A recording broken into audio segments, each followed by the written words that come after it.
नमः संस्कृताय। प्रिय संस्कृत मित्राणि, संस्कृत सेवा में आप सभी का स्वागत है। हम लोग पढ़ रहे हैं अंबिका दत्त व्यास द्वारा विरचित शिवराज विजय का प्रथम निःश्वास, जिसमें आज हम लोग अध्ययन करेंगे शिवराज विजय प्रथम निःश्वास का सारांश। पहले हम लोगों ने जाना कि शिवराज विजय की रचनाकार का क्या जीवन परिचय रहा, उनका जीवन परिचय पढ़ा। फिर हम लोगों ने शिवराज विजय का संक्षिप्त जो कथा थी उसको पढ़ा गया। अब आज शिवराज विजय का ही जो प्रथम निःश्वास का जो हमको पढ़ना है टीजीटीएलटी के लिए, यूजीसी नेट आदि में बीपीएससी के लिए जो पूछा जाता है प्रथम निःश्वास, तो इस शिवराज विजय के प्रथम निःश्वास की कहानी हम लोग आज थोड़ा सा पढ़ेंगे। तो देखिए इसमें दिया हुआ है कहानी क्या है। शिवराज विजय का मंगलाचरण जो है, विष्णु और माया भगवती यया सम्मोहितम जगत हिंस्रा स्वपापेन विहिंसिता खला साधु समत्वेन भयाद विमुच्यते, ऐसे है। तो जो शिवराज विजय का मंगलाचरण है यह विष्णु और माया भगवती यया सम्मोहितम जगत से प्रारंभ होता है, जो कि भागवत पुराण की 10वें स्कंद से दिया गया है। प्रश्न आपसे पूछ लेता है कि शिवराज विजय का जो मंगलाचरण है या विष्णु और माया भगवती यया सम्मोहितम जगत, यह कहाँ से लिया गया है। तो आप बताएंगे कि भागवत के 10वें स्कंद से लिया गया है। कहाँ से गुरुजी? भागवत के 10वें स्कंद से। मंगलाचरण में विष्णु की माया को ऐश्वर्यशालिनी बताया गया है। मंगलाचरण में किसकी माया को ऐश्वर्यशालिनी बताया गया है? तो आप बताएंगे कि मंगलाचरण में विष्णु की माया को ऐश्वर्यशालिनी बताया गया है, जिसने संपूर्ण जगत को मोह में डाल रखा है। किसने संपूर्ण जगत में को मोह में डाल रखा है? तो विष्णु की माया ही संपूर्ण जगत में सबको मोह में डाल रखा है। दूसरी पंक्ति में कहा गया है कि दुष्ट हिंसक अपने पाप से मारा गया और सज्जन समत्व भाव के कारण बच गए। हिंस्रा स्वपापेन विहिंसतः खला साधु समत्वेन भयाद विमुच्यते, ऐसे आया है पूरा मंगलाचरण। तो इसमें दिया गया है कि दूसरा जो है, दूसरी पंक्ति में कहा गया है कि दुष्ट हिंसक अपने पाप से मारा गया। अर्थात कहने का मतलब यह हुआ है कि जो यवन युवक था वह अपने ही पापों के कारण मारा गया और सज्जन जो है वो समत्व भाव के कारण बच गए हैं। तो दूसरा मंगलाचरण है हिंस्रा स्वपापेन विहिंसतः खलः साधु समत्वेन भयाद विमुच्यते, अर्थात जो हिंसक है वह अपने पाप से मारा गया और जो साधु पुरुष है, जो सज्जन पुरुष है, अपने समत्व भाव के कारण बच गए। तो शिवराज विजय का जो मंगलाचरण है ना गुरुजी, नमस्कारात्मक भी है और वस्तु निर्देशात्मक भी है। दोनों प्रकार का मिलता है, क्योंकि देखिए पहले लाइन में तो यही मिलता है, विष्णु और माया भगवती यया सम्मोहितम जगत। तो इसमें जो है आपको नमस्कारात्मक लक्ष्मी जी को नमस्कार किया गया एक प्रकार से, और दूसरे में वस्तु निर्देशात्मक मंगलाचरण हिंसा जो पापेन विहिंसिता। तो शिवराज विजय नामक जो ग्रंथ है इसमें दोनों प्रकार का मंगलाचरण मिलता है, अर्थात नमस्कारात्मक भी मिलता है और वस्तु निर्देशात्मक भी मिलता है। शिवराज विजय का आरंभ प्रातः काल एवं सूर्य भगवान के वर्णन से होता है। यदि पूछ लेता है कि शिवराज विजय का प्रारंभ किससे होता है, तो आप बताएंगे शिवराज विजय का प्रारंभ प्रातः काल एवं सूर्य भगवान के वर्णन से होता है। रात्रि गमिष्यति, ऐसे ही है, रात्रि गमिष्यति भविष्यति सुप्रभातम। तो ये श्लोक होते, रात ही जाएगी अंधेरा छटेगा दिन होगा, भंवरा जो उस कुमुदनी में दब गया है वो फिर से कुमुदनी खुली खिलेगी और भंवरा निकलेगा, तो मंत्र ऐसे दिया है। तो अरुण एष प्रकाशः पूर्वस्याम भगवतो मरीचि मालना, अर्थात भगवान सूर्य का यह प्रकाश पूर्व दिशा में, ठीक है ना, मरीचमाली भगवान सूर्य को कहा गया है।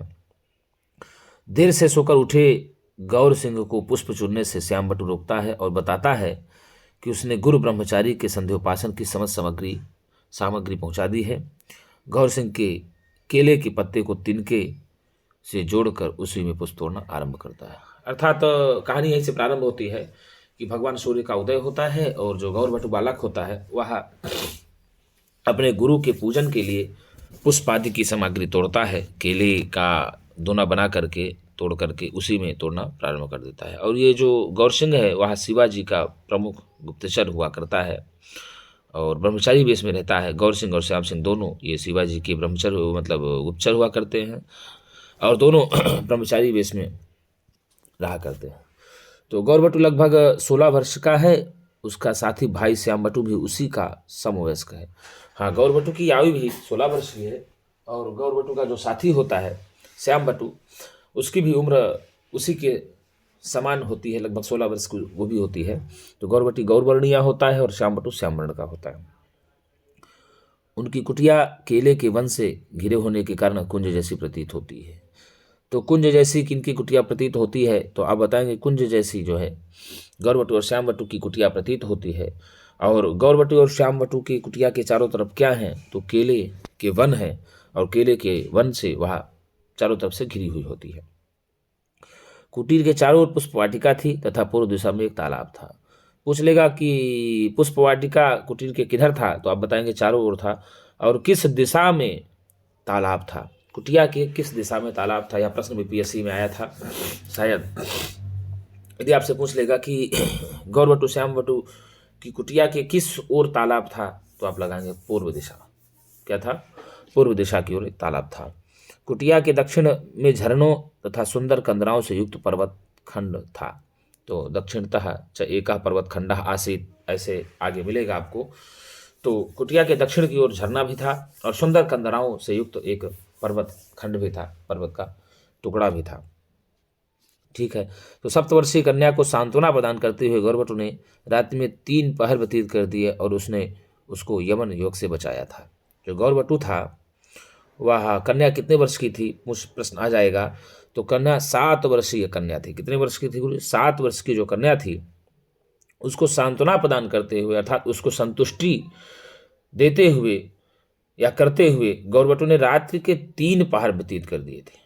प्रश्न आ जाएगा कि गौरवटु ने कन्या को सांत्वना देते हुए रात्रि के कितने पहर व्यतीत कर दिए थे, तो रात्रि के 3 पहर व्यतीत किए थे। और गौरवटी ने किसको बचाया था, तो गौरवटी ने सौवर्णी, वही कन्या को बचाया था।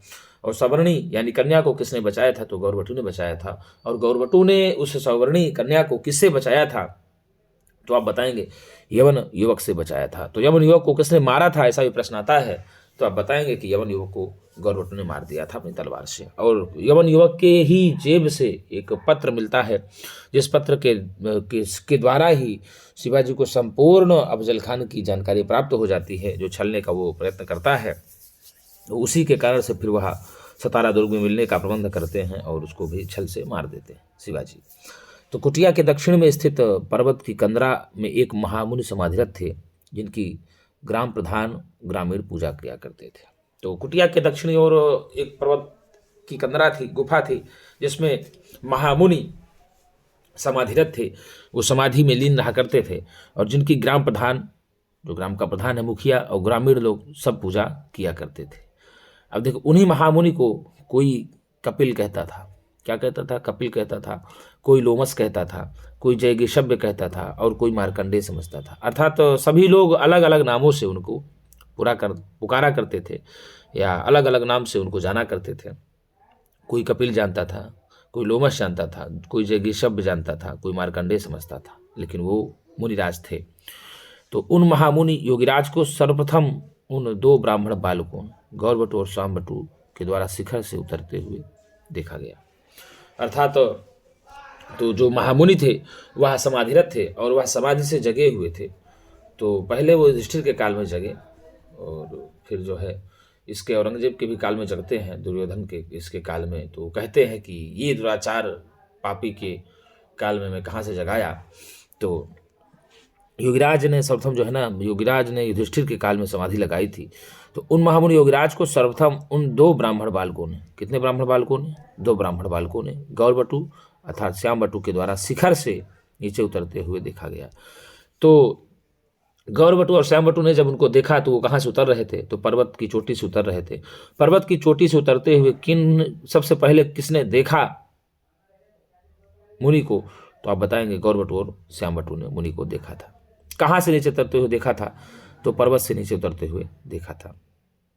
आगे कहानी बढ़ती है, जिसमें योगिराज आश्रम में आकर काष्ठासन पर उदयाचल पर सूर्य के समान आसीन हो गए। योगिराज पर्वत से उतरे और उतर करके आश्रम की ओर आए और आश्रम की ओर आकर के काष्ठ का आसन लगा हुआ था, उस पर बैठ गए। ऐसा लग रहा था कि मानो उदयाचल पर सूर्य स्वयं आसीन हो गए उनके बैठने पर। ब्रह्मचारी गुरु ने जैसे उनसे कुछ बोलना चाहा, तभी उस बालिका का करुण क्रंदन सुनाई पड़ा। अर्थात बालिका भी उसी आश्रम में थी और ब्रह्मचारी ने जैसे योगीराज से कुछ प्रश्न करना चाहा या कुछ पूछना चाहा, तो जैसे ही वो प्रयत्न किए पूछने का, वैसे ही बगल से कुटीर से उस कन्या की क्रंदन की आवाज़ सुनाई पड़ी। और जैसे ही उस कन्या की क्रंदन की आवाज़ सुनाई पड़ती है, तो योगीराज के उस कन्या के संबंध में पूछने पर श्याम बटु उसको शांत करने का आदेश देकर ब्रह्मचारी गुरु ने बोलना आरंभ किया। अर्थात जैसे ही उस कन्या का करुण क्रंदन सुनाई दिया, तो योगीराज ने उस कन्या के संबंध में पूछा ब्रह्मचारी गुरु से पूछना चाहा। तो ब्रह्मचारी गुरु ने पहले श्याम बटु को आदेश दिया कि कन्या को शांत करिए, और कन्या को शांत करा करके ब्रह्मचारी गुरु ने बोलना आरंभ कर दिया। और सर्वप्रथम उस कन्या का करुण क्रंदन सुनकर ब्रह्मचारी गुरु ने पता लगाने हेतु अपने शिष्यों को भेजा था। ये बात बता रहे हैं कि जैसे हमने इनको पाया, इनके बारे में इनको देखा कि ये परेशान थी, तो इसको बुलवाया आश्रम में, और आश्रम में बुलवाने के बाद हमने जो है इनके बताना प्रारंभ करते हैं कि हमने इनके माता पिता के बारे में बहुत जानकारी प्राप्त करने के लिए बहुत प्रयत्न किए, लेकिन अभी तक जानकारी प्राप्त हुई नहीं। हमने छात्रों को भी भेजा था, ऐसा बता रहे हैं योगीराज से। तो यवनयुग उस कन्या को माता के हाथ से छीनकर भागा था। उसने बालिका को छुरा दिखाकर शांत करना चाहा। तो कोई यवनयुग जो था वो इस कन्या की माता के हाथ से इसको छीनकर भागा था, और उसने बालिका को एक छुरा दिखा करके शांत करना चाहा। अचानक भालू के आ जाने से यवनयुग सालमली वृक्ष पर चढ़ गया है। अब पूछ लेगा कि शिवराज विजय में किस वृक्ष का वर्णन किया गया है, तो सालमली वृक्ष का वर्णन किया गया है। सालमली वृक्ष का वर्णन किस में किया गया है, तो आप शिवराज विजय में किया गया है। आप बताएंगे शिवराज विजय उपन्यास है एक प्रकार का, तो ऐतिहासिक उपन्यास है। तो अचानक भालू के आ जाने से यवनयुग सालमली वृक्ष पर चढ़ गया, और कन्या गूढ़ाक्षरण न्याय से पलाश वृक्षों के झुरमुट में प्रवेश कर आश्रम की तरफ चली आई। जैसे ही भाई भालू आया, तो यवनयुग भालू के डर से कन्या को छोड़कर भाग गया, और जैसे ही कन्या को छोड़ करके वह वृक्ष पर चढ़ जाता है, तो कन्या धीरे से अपना गूढ़ाक्षर न्याय से पलाश के वृक्षों के झुरमुट में प्रवेश करके धीरे से आश्रम की ओर आ जाती है। योगीराज के विक्रम राज्य में ऐसा उपद्रव कहने पर ब्रह्मचारी गुरु ने बताया कि विक्रमादित्य के राज्य को बीते तो 1700 वर्ष हो गए। अर्थात पहले उन्होंने युधिष्ठिर के समय में काल लगाया, फिर विक्रमादित्य के समय में जगे, फिर तीसरे नंबर पे ये इसके उसमें जगते हैं। तो वही कहा योगीराज के ऐसा कहने पर वह बताते हैं कि विक्रमराज ऐसा उपद्रव कहने पर तो ब्रह्मचारी गुरु ने बताया कि अरे अब तो विक्रमादित्य का राज्य कहाँ है, विक्रमादित्य के राज्य को तो बीते हुए 1700 वर्ष हो गए। प्रश्न आ जाएगा कि विक्रमादित्य के राज्य को बीते हुए कितने वर्ष हो गए हैं, तो आप बताएंगे 1700 वर्ष हो गए। कितने वर्ष सूर्य जी? 1700 वर्ष हो गए। ब्रह्मचारी गुरु ने बताया कि आज वेद फाड़कर मार्गों में बिखेरे जाते हैं। क्या करते हैं विद्या? वेद फाड़कर मार्गों में बिखेरे जाते हैं, धर्मशास्त्रों को उछालकर आग में झोंका जाता है, और पुराणों को पीसकर पानी में फेंका जाता है। क्या किया जाता है गुरु जी? पुराणों की पीस करके पानी में फेंका जाता है। देखिए बताया, ब्रह्मचारी गुरु ने बताया कि आज जो वेद हैं उनको फाड़कर मार्गों में बिखेर दिया जाता है। वेद मार्गों में बिखेरे जाते हैं, धर्मशास्त्रों को उछालकर आग में झोंका जाता है, पुराणों को पीसकर पानी में फेंका जाता है, और भाष्य नष्ट करके भाड़ में झोंक दिए जाते हैं। अर्थात भाष्य को भी भाड़ में झोंक दिया जाता है। योगीराज विक्रमादित्य द्वारा शकों को जीते जाने को कल की ही बात बताते हैं। किसकी बात बताते हैं? कल की बात। योगीराज जो है विक्रमादित्य द्वारा शकों को जीते जाने को कल की ही बात बताते हैं। तो ब्रह्मचारी गुरु योगीराज से बताते हैं कि भगवान, आपने जिन महापुरुषों को देखा था, अब उनकी 50वीं पीढ़ी के पुरुष भी दिखाई नहीं पड़ते। आप जिन विक्रमादित्य की बात करते हैं और जिस विक्रमादित्य के कार्यकाल में आपने लोगों को देखा था, आज उनके कार्यकाल के 50वीं पीढ़ी के लोग भी दिखाई कहीं पर नहीं पड़ते। तो योगीराज बताते हैं कि वे युधिष्ठिर के समय समाधि लगाकर विक्रमादित्य के समय में तथा विक्रमादित्य के समय में समाधि लगाकर इस दुराचार समय में उठे हैं। अब योगीराज अपनी कहानी बताते हैं कि हमने सर्वप्रथम युधिष्ठिर के समय में समाधि लगाई थी। किसके समय में? युधिष्ठिर के समय में सर्वप्रथम समाधि लगाई, और उसके बाद हमने विक्रमादित्य के समय में जगा, और विक्रमादित्य के समय में समाधि लगा करके इस दुराचार के समय में उठा हूँ। तो ब्रह्मचारी गुरु ने बताया कि महमूद गजनवी ने भारत को 12 बार लूटा। यदि प्रश्न आ जाए कि महमूद गजनवी ने भारत को कितने बार लूटा, तो 12 बार लूटा, और सैकड़ों ऊँटों पर रत्नों को लाद कर अपने देश ले गया। इतिहास में 17 बार वर्णन मिलता है। महमूद गजनवी भारत को 17 बार लूटा, यहाँ 12 बार दिया है। एक बार देखिएगा जरूर, थोड़ा सा हमको लगता है इतिहास में 17 बार वर्णन आता है इसका, किंतु किताब में आपके 12 मागत्य दिया है, तो आप 12 बार ही लगाएंगे। कितने बार गुरुजी? 12 मागत्य। तो 12 बार महमूद गजनवी ने भारत को लूटा और सैकड़ों ऊँटों पर रत्नों को लाद कर अपने देश ले गया। ठीक, फिर उसने गुजरात देश में स्थित सोमनाथ को भी धूल में मिला दिया, और सोमनाथ की किवाड़ी वैदूर्य मूंगा पद्मराग हीरो मोतियों से बनी हुई थी। सोमनाथ में लटकने वाला महाघंटा 200 मन सोने की जंजीर से लटकता था। प्रश्न पूछ लेगा कि सोमनाथ में जो महाघंटा है वो कितने मन का था, कितने मन की जंजीर में लटकता था? तो 200 मन की जंजीर में लटकता था सूर्य। कितना सोना रहा होगा, कितना बड़ा मंदिर रहा होगा, कितना विशाल रहा होगा, कितना कीमती रहा होगा। जिस घंटे का 200 मन का जंजीर हो, वह घंटा कितना वजन रहा होगा। तो यदि प्रश्न पूछता है कि योगीराज ने सर्वप्रथम किसके शासनकाल में समाधिस्थ हुए, तो आप बताएंगे युधिष्ठिर के शासनकाल में। और युधिष्ठिर के शासनकाल के बाद योगीराज ने किसके शासनकाल में जागरण अवस्था में आए, तो आप बताएंगे विक्रमादित्य के शासनकाल में। और विक्रमादित्य के शासनकाल के पश्चात वो जगते हैं इस औरंगजेब दुराचाई आतताई के शासनकाल में जगते हैं, ऐसा वो बताते हैं। तो 3 बार उन्होंने समाधि लगाई। तो सोमनाथ में लटकने वाला महाघंटा 200 मन सोने की जंजीर का लटकता था। महादेव की मूर्ति पर गदा उठाने पर पुजारी ने उसे 2 करोड़ स्वर्ण मुद्राएं देकर छुड़ाना चाहा, परंतु उसने यह कहकर कि मैं मूर्ति खरीदता नहीं हूं किंतु मूर्ति को तोड़ता हूं। वही कहा कि मैं मूर्ति को बेचता नहीं हूं किंतु मूर्ति को तोड़ता है। उसने मूर्ति को तोड़ दिया, ऐसा उसने कहा। और गदा के प्रहार से अनेक अरब पद्म मुद्रा के मूल्य रत्न बिखरे। उनको लेकर ऊंटों की पीठ पर क्रमेलक, ठीक है, पृष्ठेषु आरोप्य, क्रमेलक मतलब ऊंट होता है, तो ऊंटों की पीठ पर लाद करके सिंधु नदी पार कर उत्तर कर महमूद गजनी वापस चला गया। प्रश्न आ जाएगा कि जो महमूद गजनवी था वो किस पर लाद करके धन को ले गया था, तो अब बताएंगे ऊंटों की पीठ पर लाद करके धन को ले गया था। और कौन सी नदी पार करके अपने गजनी देश वापस चला गया था, तो आप बताएंगे कि सिंधु नदी पार करके वह गजनी देश वापस चला गया था। संवत 1087 में गोर देश निवासी शहाबुद्दीन, कौन? संवत 1087 में गोर देश निवासी शहाबुद्दीन नामक यमन पहले गजनी देश पर फिर भारत पर आक्रमण किया और 1250 ईस्वी में दिल्ली को अश्वारोहियों से घेर लिया और दिल्ली पर भी आक्रमण करके दिल्ली पर भी अपना अधिकार कर लिया। उसने वाराणसी में हड्डियों के अनेक पहाड़ बना दिए और वाराणसी तक उसने अकंटक राज्य किया। मतलब सोचो, इतना उसने नरसंहार किया, इतना लोगों को उसने मारा कि वाराणसी तक हड्डियां ही हड्डियां दिख रही थी और खून की नदियां बह रही थी। शहाबुद्दीन मोहम्मद गोरू ने ही मुख्यतः भारत में यवन शासन का बीजारोपण किया और उसी ने कुतुबुद्दीन नामक गुलाम को दिल्ली का सम्राट बनाया, प्रथम सम्राट बनाया। तो किसने मुख्य रूप से भारत के दिल्ली पर शासन किया या बीजारोपण किया, तो आप बताएंगे कि शहाबुद्दीन मोहम्मद गोरी ने किया।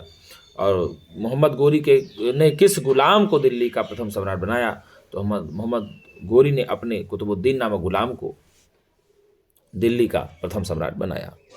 केवल अकबर यद्यपि भारतवर्ष का गूढ़शत्रु था, तथापि वह शांति प्रिय विद्वानों का आदर करने वाला था। यह भी बताते हैं ब्रह्मचारी कि अकबर ही एक ऐसा था जो वह भी तो शत्रु था, लेकिन वह जो है नरसंहार नहीं करता था। इस प्रकार से लोगों को आदर देता था, जो विद्वान थे उनको आदर देता था और शांति प्रिय था। वो सबको परेशान नहीं करता था आतताइयों की तरफ। औरंगजेब ने आलमगीर उपाधि धारण की थी। अब प्रश्न होगा कि आलमगीर उपाधिधारी कौन था, तो आप बताएंगे औरंगजेब था। औरंगजेब ने किसकी उपाधि धारण की थी, तो औरंगजेब ने आलमगीर की उपाधि धारण की थी। औरंगजेब ने शाइस्ता खां को दक्षिण के शासक के रूप में भेजा था। औरंगजेब ने दक्षिण के शासक के रूप में किसको भेजा था, तो आप बताएंगे शाइस्ता खां को भेजा था। शिवाजी पूना नगर के निकट सिंहदूर में रहने लगे थे और उनका एक दृढ़ प्रतिज्ञा थी कि कार्य सिद्ध होगा या शरीर को नष्ट कर देंगे, नष्ट होगा। कार्यम वा साधयम देहम वा पातयम, या तो अपने कार्य को हम सिद्ध कर लेंगे या तो देह को नष्ट कर लेंगे। तो आपका भी यही लक्ष्य होना चाहिए, कार्यम वा साधेयम, ठीक है ना, और निद्रा वा नष्टयेयम, कार्य को या तो साध लूंगा या तो निद्रा को नष्ट कर दूंगा, आलस को नष्ट कर दूंगा। तो भैया ये ध्यान रखिए, आप बुरे कार्यों को छोड़ करके आप अपने कार्य के प्रति, अपने लक्ष्य के प्रति लग जाइए, आपको आराम से सफलता मिल जाएगी। शिवाजी की प्रतिज्ञा थी कि मैं तो कार्य को नष्ट कर दूंगा या तो अपने देह को ही नष्ट कर दूंगा। आपको देह को नहीं नष्ट करना है, आपको कार्य को सिद्ध करना है। देह को नहीं देखना सूख रही है कि मोटा रही है, आराम से आप अपना तैयारी करिए। युवराज ने वीर शिवाजी विजयी हों ऐसा कहा और आप सबके मनोरथ सिद्ध हों यह आशीर्वाद दिया। क्या दिया? आशीर्वाद दिया। और आशीर्वाद दे करके योगीराज पुनः अपना जाने के उसमें अब हो जाएंगे। तो दूसरे प्रश्न के रूप में रघुवीर सिंह को कब देखूंगा ऐसा पूछने पर योगीराज ने विवाह के समय देखोगे ऐसा उत्तर दिया। और गौर सिंह अफजल खान के 3 घोड़ों और घुड़सवारों को मारकर 5 ब्राह्मणों को छुड़ा कर ले आया था। गौर सिंह ने किसको मारा? तो अफजल खान को मारा। अफजल खान को मार कर 3 घोड़ों और घुड़सवारों को मारकर 5 ब्राह्मणों को छुड़ा कर ले आया था। गौर सिंह ने देखा कि गृहवाटिका के केलों के झुरमुट में 2 या 3 पेड़ अधिक कांप रहे थे। गौर सिंह ही देखता है कि केले के वृक्ष क्यों कांप रहे हैं। तो गौर सिंह ने कुटीर से की छप्पर से की ओरी में रखी हुई तलवार थी उसको निकाल करके वह आगे की ओर बढ़ता है और छिपा हुआ यमलोक सिर पर नीले वस्त्र, हरित वर्ण का कंचुक और श्याम नीले वस्त्र कटी तट तक बांधे था। उस यवनयोग की उम्र लगभग 20 वर्ष की थी। श्याम बटु तलवार लेकर उसी कुटी के द्वार पर कन्या के रक्षणार्थ खड़ा हुआ जिसमें वह बैठी हुई थी, अर्थात जिस कुटिया में वह कन्या बैठी हुई थी। श्याम बटु ने भी सोचा कि अगर यवन उधर जा रहे हैं गौर बटु तो कहीं इधर कोई और ना हो और हमला कर दे। तो इस कारण से श्याम बटु भी जो है अपना तलवार निकाल करके कुटिया में उस बालिका की रक्षा के लिए खड़े हो गए। और गौर सिंह ने यवन युग को मारकर उसके कपड़ों से एक पत्र निकाल कर गणों सहित कुटिया में प्रवेश किया। किसके सहित गुरुजी? अपने गणों के सहित कुटिया में प्रवेश कर जाता है गौर बटु। तो ये रही है आप शिवराज विजय प्रथम निश्वास का थोड़ा सा सारांश रहा है और इस सारांश को हम लोगों ने जानने का प्रयत्न किया है। और इसमें मेन है, ज़्यादातर रोल आता है गौर बटु और श्याम बटु का, ब्रह्मचारी का, योगीराज का। यदि आपसे प्रश्न आ जाता है कि योगीराज सर्वप्रथम कब समाधिस्थ हुए तो आप बताएंगे योगीराज सर्वप्रथम समाधिस्थ हुए युधिष्ठिर के काल में। और युधिष्ठिर के काल में समाधि उन्होंने जब लगाया उसके बाद वो भी विक्रमादित्य के शासनकाल में अपने समाधि को त्यागा। और विक्रमादित्य की समाधि काल के पश्चात ही योगीराज जो है इस आतताई के शासनकाल विक्रमादित्य के शासनकाल में समाधि लगा करके पुनः इस आतताई के शासनकाल में उन्होंने समाधि लगाया, ऐसा ब्रह्मचारी गुरु को बताते हैं। और उन्होंने मतलब भविष्यवाणी भी की कि आप सबको विजय होगी और आप उनकी सहायता से, रघुवीर सिंह की सहायता से विजय होगी। रघुवीर सिंह भी बहुत सहायता किए थे क्योंकि जब औरंगजेब ने वीर शिवाजी को नज़रबंद कर लिया था तो नज़रबंद शिवाजी को छुड़ाने का कार्य रघुवीर सिंह के द्वारा ही किया गया था। और ऐसे रघुवीर सिंह को जब छुड़ाया था तो फिर उसने जो है उनके ऊपर लांछन भी लगा राष्ट्रद्रोह का। और राष्ट्रद्रोह का लांछन लगने के बाद शिवाजी ने रघुवीर सिंह को राष्ट्रद्रोह घोषित करके उनको राष्ट्र निकासी कर दिए थे। राष्ट्र निकासी के बाद भी शिवाजी को बचाता है, बहुत बचाने का प्रयत्न करता है। और बचाने के बाद भाई साहब फिर शिवाजी वही ना हुआ। उसके बाद कहानी आती है कि उसको जब छल से वो करना चाहे तो शिवाजी को बचाया। तो उसके बाद ही रघुवीर सिंह का विवाह भी सवर्णी से हो जाता है, अंततः शिवाजी करवा देते हैं। और उसकी जो रोसनारा पुत्री होती है औरंगजेब की, वह भी प्रेम प्रकट करती है शिवाजी के प्रति कि आप से मैं विवाह करना चाहती हूँ। लेकिन शिवाजी मना कर देते हैं, वह यह कह करके मना कर देते हैं कि पिता की आज्ञा के अनुसार ही हम आगे जो कार्य करेंगे। यदि पिता की आज्ञा ना रही तो हम अपने से कार्य नहीं कर पाएंगे शादी विवाह। तो ये कहानी आगे चलती है, तो अंततः उसको भी वापस करना पड़ता है इन्हें जो है शिवाजी को, और रघुवीर सिंह सवर्णी का विवाह भी हो जाता है। तो इस प्रकार से ये जो प्रथम निश्वास का सारांश है, इस सारांश को हम लोगों ने जानने का प्रयत्न किया। अब सारांश के बाद हम लोग जो है एक संक्षिप्त परिचय आएगा, उसके बाद थोड़ा सी घटना आएगी, उसके बाद हम लोग सीधे अपने ग्रंथ में प्रवेश करेंगे। और ग्रंथ में हम लोग प्रवेश करके और जितना भी दिया हुआ है क्रम से उसका अध्ययन करते जाएंगे। तो हम लोगों को भी 10 से 15 दिन लगेगा सिराज विजय पढ़ने में। तो सिराज विजय का एक एक शब्द का हम लोग शब्दार्थ जानेंगे, और जितने भी प्रश्न बन पाएंगे उससे वो जानने का प्रयत्न करेंगे, पूरा बनाएंगे, पूरा प्रश्न करेंगे, मेहनत करेंगे, और अपने लक्ष्य तक हम लोग पहुंचने का प्रयत्न करेंगे। और आपको बता दूं कि ये संपूर्ण वीडियो आपको भी फ्री ऑफ कास्ट मिल रही है। तो आप लोग भी मौके का लाभ उठाना ना चूकिए, जितना ज़्यादा से ज़्यादा लाभ उठा सकें उठा लीजिए, और लाभ उठाने के बाद आप लोगों का फ़ायदा हो जाएगा। तो मित्रों, आज के लिए इतना ही। हम पुनः एक नई वीडियो के साथ मिलेंगे, तब तक के लिए नमः संस्कृताय।